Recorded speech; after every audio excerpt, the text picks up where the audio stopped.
Et pour le chef de l'État, c'est une étape décisive pour le Mali et c'est l'heure de panser les plaies pour une nation réconciliée et tournée vers le développement.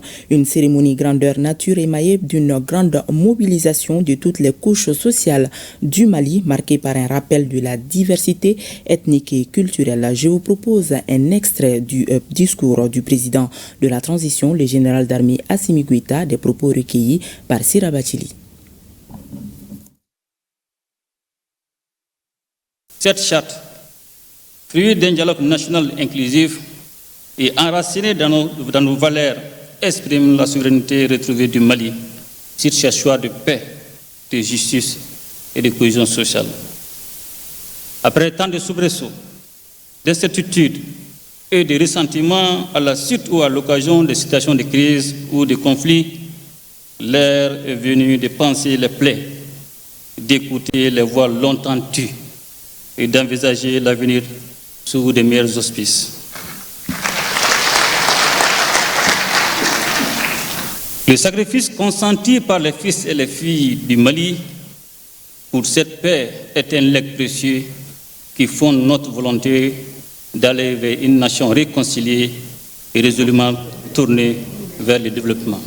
La grande conscience de notre histoire multiséculaire et la sagesse collective que les Maliennes et les Maliens ont sans cesse démontré demeurent des atouts pour relever ces défis majeurs pour la nation.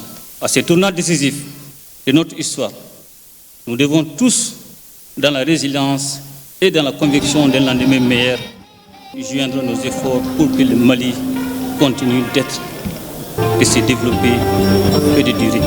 Les défis auxquels nous sommes confrontés sont certes multiples, mais il nous appartient cependant de les transformer en opportunités afin de réduire à leur simple expression les pronostics les plus défavorables contre la marche souveraine du Mali. Victime de manœuvres géopolitiques habilement orchestrées, notre État avait été affaibli à dessein et son intégrité territoriale sérieusement ébranlée par des velléités séparatistes sur fond de terrorisme suscité et activement soutenu par des sponsors étrangers.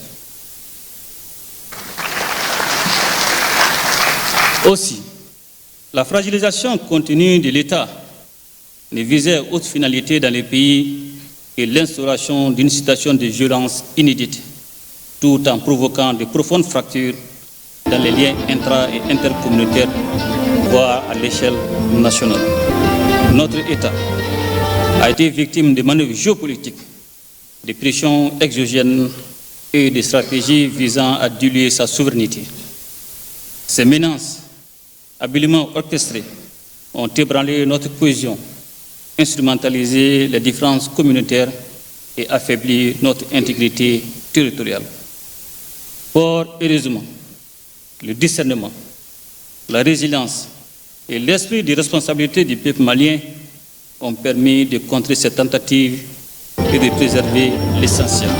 En démontrant ainsi son attachement à ses origines profondes comme bouclier et en développant la pleine conscience de son unité, le peuple malien entend désormais s'illustrer dans la résolution de ces crises et conflits à travers des mécanismes endogènes.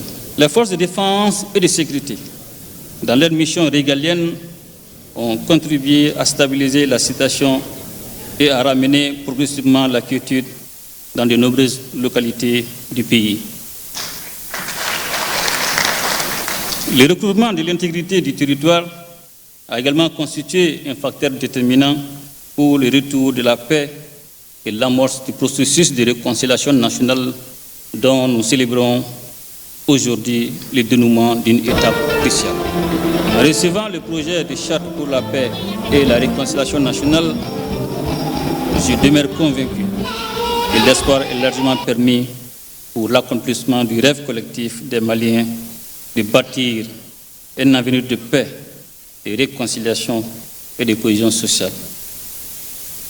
Nous devons sans réserve ni blocage et contribuer à l'avènement de cette nouvelle lueur d'espoir appelée à illuminer nos cœurs et nos esprits et à redonner au Mali toute sa splendeur sociale d'antan. fête d'humanisme, de solidarité et de paix. Les épreuves que nous avons traversées ensemble doivent désormais constituer le ciment de notre unité retrouvée.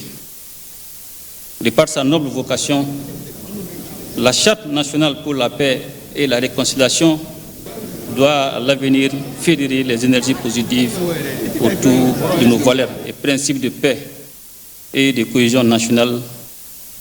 Elle doit également constituer une garantie de notre équilibre social et de nos politiques de développement. Cette charte est appelée à devenir le socle commun des politiques publiques, des stratégies de paix et de réconciliation et de l'action collective pour notre avenir.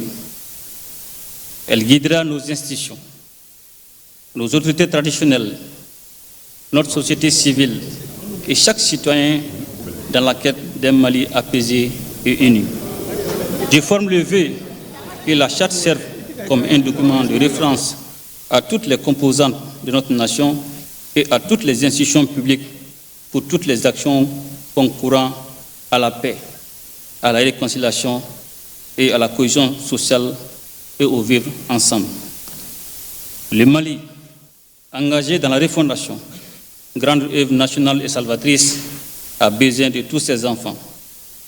La paix, la réconciliation et la cohésion nationale sont les conditions sine qua non pour la vie harmonieuse en société et la réalisation des actions de développement socio-économique.